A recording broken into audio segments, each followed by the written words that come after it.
Hi, everybody. Welcome to another Faithbridge family gathering. Glad for the chance to talk with you a little bit about things of the past, but looking forward as well as a church. So, looking backwards, you'll remember about a month ago we did the interview with Dr. Mark Boom of the Houston Methodist Hospital, and I think that turned into a piece that ended up being very useful for many of us who are Faithbridgers, but also for many who are in the world of education and in the world of church, other churches as well. And after that, we built out our Faithbridge pathway for reopening, the 5-phase plan that sort of is the multiple phase reopening plan for Faithbridge. But a question is begged out of that plan, and the question has come any number of times.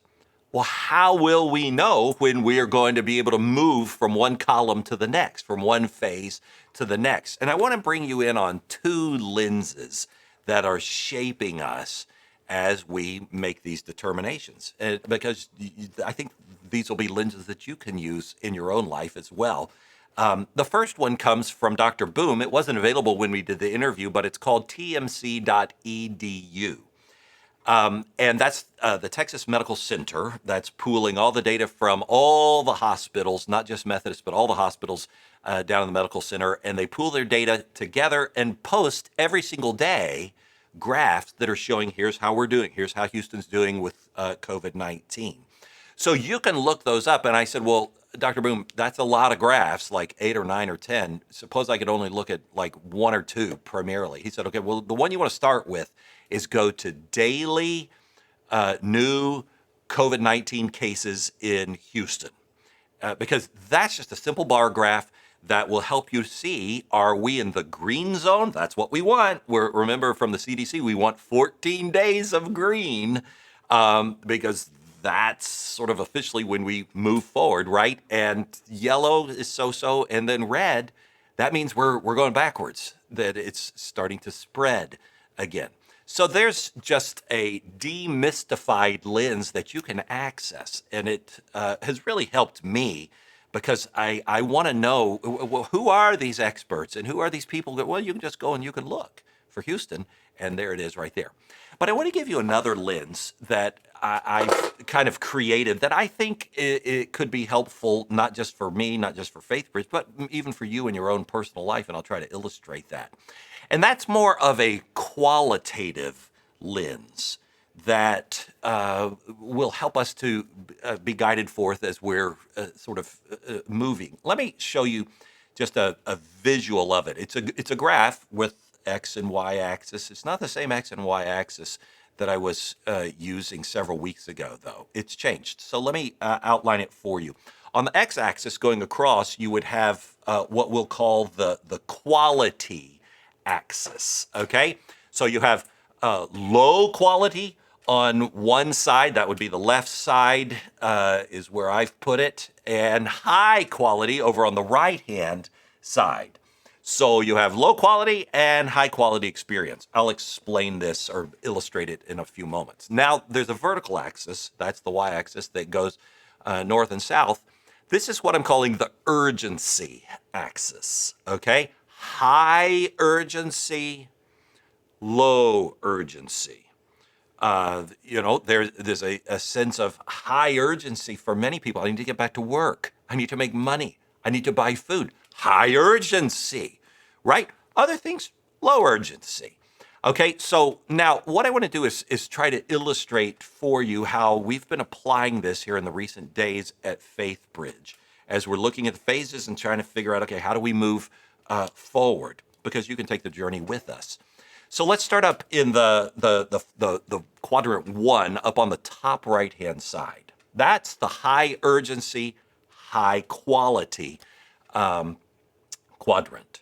What would I put up there? Well, I would put right up there our Sunday online experience and kids ministry experience. Why? Well, it was urgent that we figured out a way quickly to communicate with all of the church when we realized we can't hold services now. And so it was urgent.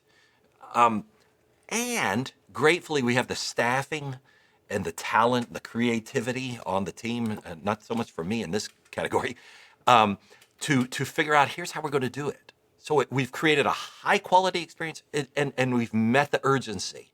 Okay, now let's move down to the bottom right hand quadrant. I think that's quadrant 4, right? And that would be the high quality, but the low urgency. What would be an example there? Well, I think the example there might be maybe overdoing virtual ministry, some of the content that we've been putting out morning, noon, and night every day. The background of it is simply this. When we first got hit with the coronavirus in the Houston area and around the world, we said, okay, this feels familiar to a hurricane. In a hurricane, we talk to our people. We do it all the time. We keep reminding them God's in control and preaching to them and teaching them and giving devotional words and this sort of thing. So we'll do that. And we're thinking, well, that'll go for 2 or 3 weeks because it's like a hurricane. Is it like a hurricane? No, it's not like a hurricane. It goes on longer and longer. Perhaps you've read the article. If not, you should look it up online. It's by Andy Crouch called, I think it's called is it a blizzard or a winter or an ice age? And he writes a word that has been really helpful to a lot of people. He wrote it way back when it was starting. And he said, I think you're going to need to realize this isn't going to be just a blizzard like hurricanes for us down here. That's 2 or 3 weeks, I think, for those people who live up north. A blizzard, maybe a week. Winter, that's months. That's like half the year, maybe a little more. He said, so I think you better think in terms of this is going to be at least a winter. And it may even be an ice age, like several years. And so now, with that in mind, we've said, okay, bottom right-hand quadrant, I think maybe we are putting out more content than is really useful. It's not urgent. Is it nice? Sure. And some people are like, hey, I watch every single stinking thing you put out, and thank you for all of it. Many people are like, I can't watch all of it, but I'm with you on this and this, maybe this, throughout the week. So that's where we're having to say, okay, for the health of our staff and the ability to pace and all, what do we need to thin out? Why? Because it's not as urgent, but it's still very high quality. Now let's move up to the top left-hand quadrant. I think that's quadrant 2 in math circles, right? And so that's the high urgency but lower quality. What would I put up there? I'd put up community in Zoom groups.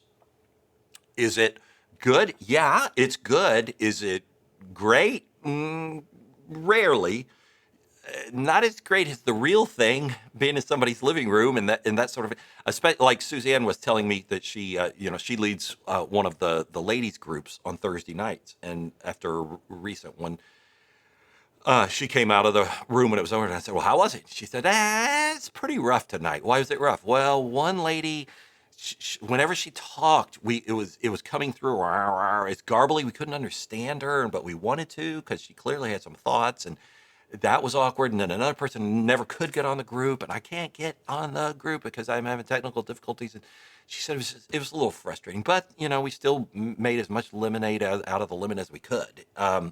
So it's not the greatest experience in terms of quality, but it's okay. And we're doing the best we can. But it is urgent. You have to have fellowship. You have to have community. And so that's why we're continuing to lean into this. And we're starting more groups, and we're, making the summer plan and all the kids ministries that we're going to be doing, and starting point classes and financial peace and all these sorts of things. We have to. Why? It's urgent. People have needs, and we want to meet those needs as best we can in this unique era. Now let's move down to the bottom left quadrant. That's quadrant 3. That would be your low quality, low urgency. What would I put in that quadrant? Well, I would put coming back to public worship. You're like, what? That's what I'm looking forward to. Oh, trust me, that's what I'm looking forward to as well. I can't wait till we get back in this place and where the music is playing and where people are coming in and getting their coffee and their donuts, and the kids ministry, and the youth ministry, and singing and slapping high fives and hugs in the atriums and all that. I can't wait. The problem is we can't do that. So I have several friends who they've said they felt an urgency to get back in person to public worship. I think it's because maybe their their ability to meet online virtually, it just really never took off. It never really was that good. And so they're like, we're desperate. Okay, so especially larger churches, that's who I'm sort of staying in very good touch with, having conversations with. How was it? Some have gone once, some have gone twice. And they say, well, okay, the big surprise for people is that they think they want to come back. And what they want to come back to is what used to be. And what will be someday, again, they want to drop their kids off in the kids ministry. But we can't do kids ministry. Why? Well, it's not safe. How do you do, with all the little snotty-nosed kids running, there's no way that you can keep that safe. So we're doing family services where you just hold your 2-year-old or your 5-year-old or your 8-year-old, sit them down beside you, hold on to them, make sure they don't go and touch anybody. So it's all in the same room. Oh, okay. Refreshments? No. You can't serve refreshments, kid. You can't serve coffee. You can't serve donuts. If that's what you, oh my goodness. So, okay, none of that. No.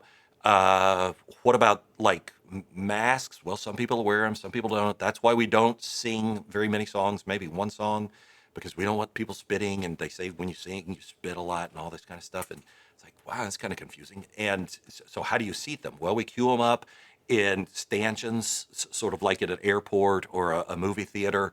And we take a temperature and then squirt a Purell in their hands. And then we go and we say, okay, you go, you find a cluster of chairs right there, skip alternating rows, make sure that you're 4 chairs away or 3 chairs away from the next family unit. And we prefer you keep your mask on, but we're not going to make you keep your mask on. Yeah, that sort of deal. I'm like, wow. Okay, so you got people kind of spaced out, right? And how does it feel? One was honest enough to just say, kind of weird. I would love to say it's just amazing. It's like back to normal and momentum. It's really not. It's a lot of squeeze for very little juice. I say, okay, well, that sounds like a pretty terrible qualitative experience to me. Don't sign me up. I don't think that's what people want to come back to. I said, what's your, like, how many people came back? I was talking to one pastor. He averages 1,600 on a Sunday. And so maybe a little less than half our size. I said, so how many come back? He says, well, under 200, maybe 200, but maybe about 160, 200, so roughly 10%. I said, well, where's everybody else? He said, best we can figure, a lot of people are still just scared. And they have every reason to be and right to be. I can't tell them, don't be scared. You won't catch it here. We can't guarantee that, of course. Although we're doing our best. Okay. Why else? No kids ministry. That's kind of a calling card, he said, for us. I'm like, oh man, big time for us. He said, people just, I got it. I don't get any refreshments for the kids. I don't drop them with their teachers in the classes that, no, you're just going to be in together. And we're not going to do much singing, and you're just going to sit there. And then at the end, I said, how do you get out? He said, well, then you have a different door. It's not your entrance door, it's your exit door. And you file them out by the row. You say, okay, now this row, go, and keep walking to your car, and don't stop, and don't fellowship. Just keep going. And then this row goes, and then this row. I'm like, man, that feels a little bit more like a funeral than a worship service. And so on my grid, I'm like, that sounds like a terrible qualitative experience. Don't sign me up. And urgency-wise, it's not urgent. Why? Because we're doing great ministry. And it is happening in a great way electronically. And so I say, okay, it seems to me then we need to try to do our best to stay above the x-axis and do as much we can to make the Zoom groups and the virtual ministry that's not great be as great as we can and keep what's great even greater. And let's lean into that. And in the meanwhile, let's celebrate the things that we know are happening. There's so many of you who you said, well, I can do this. I can write notes to people. I can send texts to people. Here's a story of a person that I just texted him and said, hey, I just wanted you to know I'm praying for you. And that meant the world to him. And I was like, hey, that's ministry. Why don't you do that? Let's put our energy into that instead of just longing for something that I can't provide. Regardless of which lens I use, I can use the medical lens. I can use um, the quality urgency lens. I'm like, yeah, I don't think I can provide that for you. I think for whatever reason, God in his great plan is saying, I've got you here. I've got you here for a purpose. I'm allowing you to press into me more, to pray more, to depend upon me more, to be more creative than when things are, quote, normal. And you look back through history. I think I've told this to you before, but I'll mention it again because it bears repeating. You look back through history and you see some of the greatest times in the history of Christianity are when there were some tough times. I think back in the early church, the early biblical church, where you had people clustering, all the Christians were enjoying themselves and their new walk in Christ and the church and everything in Jerusalem. But then came the Roman persecution and the great dispersion. And I'm sure many of the Christians were going, God, what is happening? We didn't want to be running for our lives and fleeing. But little did they realize in the great scheme of things, God was helping them fulfill the Great Commission to go out beyond Jerusalem, Judea, Samaria, to the ends of the earth. And there was great ministry that happened. And we read many letters like First Peter when he was writing to all of the Christians who were dispersed. We probably wouldn't be here if they hadn't gone through that era, because they might have just cloistered themselves into oblivion in Jerusalem. Or move it forward to the last century when Chairman Mao took over in communist China and brought down the bamboo curtain and threw out all the missionaries or killed them and said, no more Christianity. And people from the outside looking in said, oh my, this will be the end of Christianity. There's only 2 million Christians. They'll be all died off by the time the bamboo curtain goes up. Not so. Bring the bamboo curtain up 30 years later, 60 million Christians. What happened? People got creative. They couldn't go to church, but they figured out ways to do ministry and to bring others in and to serve them and to like you've heard me say before, put shoe leather on their faith in ways that mattered. And I just am willing to believe that we at Faithbridge and other Christians all around the country and all around the world, if we will leverage this time to the best of our ability, we will likewise roll up our sleeves and say, okay, for whatever reason, we don't get what we want, but we get what God is seeing fit to give us. So we lean into these quadrants and ask for his wisdom and his blessing, and we cling to Jesus, who is eternal, and that, friends, wraps up my thought for you this evening. I hope that the grid can be helpful for you in understanding how we're making decisions, and maybe you can figure out a way to even use it on the home front. I know we've been using it as we've been sort of making some plans or thinking about making some plans, and so quickly I say, well, how's the urgency level and how's the quality level? If we don't get to, if this is closed down and this is closed down, and you still want to do that? No, that doesn't sound like very much fun. Yeah, okay. So let's try to stay over in the top right-hand quadrant as best we can. All right, let me say a prayer for us, and we'll be done. Lord, thank you for our people. Thank you for our church. Thank you for the way that you are working and for the ways that you are using us in personal, private conversations that are happening, and notes of faith and encouragement and discipleship that is happening online, in thousands of bags of groceries that are being collected and still dispersed for the blood banks that coming on here regularly, and for many people who are making prioritization of that opportunity and using it. Praying God for wisdom as we continue to navigate and look, as we're even talking with medical people about the possibility of of becoming a testing site at Faithbridge and what goes into that and where does it fall on the grid? Is it urgent or is it not so urgent?